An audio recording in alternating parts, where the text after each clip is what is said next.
காலை 10:20 மணிக்கே மக்கள் சந்திப்பு மைதானத்திற்கு வந்த தாவேக தலைவர் விஜய் தற்போது வரை விஜய் தொண்டர்கள் மத்தியில் உரையாற்றவில்லை. காரணம் என்ன என கேள்வி எழுந்திருக்கிறது.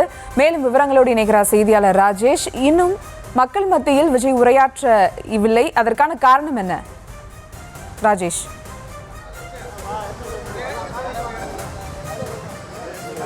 சுபா, விஜய் பொறுத்தவரையிலே அவர் இந்த இடத்துக்கு வந்து சேர்ந்து விட்டார். ஆனாலும் கூட இன்னும் மக்கள் சந்திப்பை நடத்தவில்லை, இன்னும் அவர் பேசவில்லை. காரணம், தொடர்ந்து கூட்டம் வந்து கொண்டே இருக்கின்றது. கூட்டம் இன்னும் அதிகரித்து கொண்டே இருக்கக்கூடிய காரணத்தினாலே இன்னொரு அரை மணி நேரம் அவர்கள் காத்திருந்து அதன் பிறகு மொத்த கூட்டமும் வந்த பிறகு விஜய் தன்னுடைய உரையை தொடங்குவார் என்று எதிர்பார்க்கப்படுகின்றது. இந்த இடத்தை பொறுத்தவரையிலே அவர்கள் அதாவது விஜய் 10:30 மணிக்கே பேசுவார் என்று எதிர்பார்க்கப்பட்டது. ஆனால் 10:35 மணிக்கெல்லாம் அவர் இந்த இடத்திற்கு வந்துவிட்டார். தற்போது அரை மணி நேரமாக வந்தவர் கேரவனிலே அவர் அமர்ந்து கொண்டுதான் இருக்கின்றார். இன்னும் தன்னுடைய பேச்சை அவர் தொடங்கவில்லை.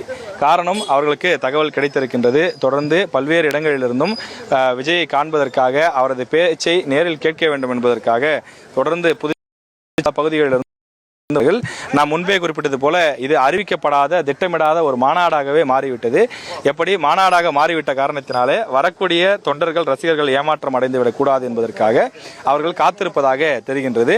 ஒரு 11:30 மணி அளவிலே விஜய் மேலே தோன்றுவார், அதாவது அந்த பேருந்துக்கு மேலே தோன்றுவார் என்று எதிர்பார்க்கப்படுகின்றது. அங்கிருந்துதான் அவர் பேச போகின்றார். வழக்கமாக பொதுக்கூட்டங்கள் அல்லது மாநாடுகள் என்று சொன்னால் பிரம்மாண்ட மேடைகள் போடப்படுவது வழக்கம். அந்த மேடையின் மீது மற்ற தலைவர்கள் அமர்வார்கள், விஜய் அங்கிருந்து பேசுவார். ஆனால் இது வெறும் மக்கள் சந்திப்பு கூட்டம்.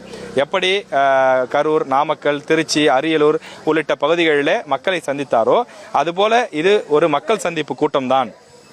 எனவே இந்த மக்கள் சந்திப்பு கூட்டத்தை பொறுத்தவரையிலே பொதுமக்கள் ஒரு பகுதியிலே திரண்டு நிற்பார்கள். அவர்கள் மத்தியிலே அந்த உள்ளூர் பிரச்சனை, ஆளுங்கட்சியால் ஏதேனும் பிரச்சனை இருந்தால் அதை பற்றி பேசுவார் என்று எதிர்பார்க்கப்பட்டது.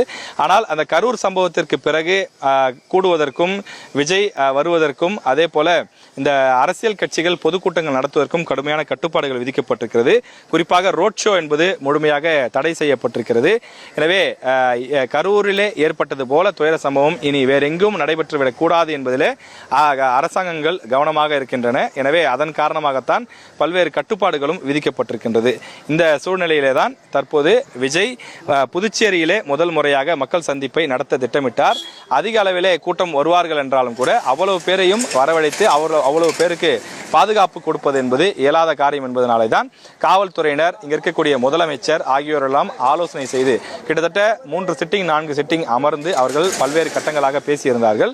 அவ்வாறு பேசிதான் இறுதியிலே இந்த இடத்தை தேர்வு செய்து இந்த இடத்திலே ஒரு 5000 பேர், முதலிலே 2000 பேர் என்று காவல்துறை தரப்பிலே சொல்லப்பட்டது.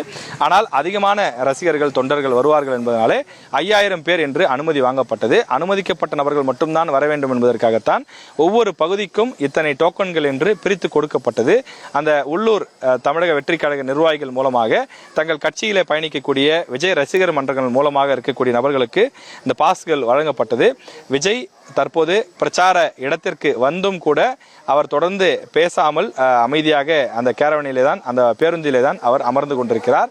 இன்னும் ஒரு அரை மணி நேரம் கழித்துதான் அவர் அந்த வாகனத்தின் மேற்கூரையிலே அங்க இருக்கக்கூடிய பகுதியிலே தோன்றி அங்க இருக்கக்கூடிய ரசிகர்களிடம் கையசைத்து பிறகு அவர் தன்னுடைய பேச்சை தொடங்குவார் என்று எதிர்பார்க்கப்படுகின்றது.